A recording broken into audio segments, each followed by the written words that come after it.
在山为小草，出山为远志，说的呀就是我身旁的这个植物，它呢就是大名鼎鼎的远志。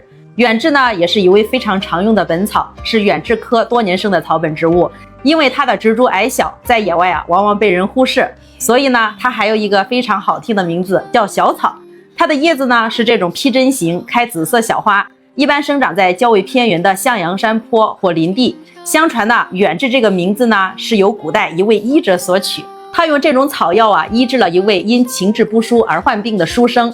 书生服用后心智恢复，志向远大。为了感谢医者和这位本草，便将其起名为远志。别看远志模样普通，它的价值可不小。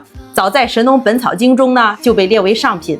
我们常以它的根部入药，抽心留皮刨之后备用。远志这个植物，你了解了吗？关注我，带你认识更多本草植物。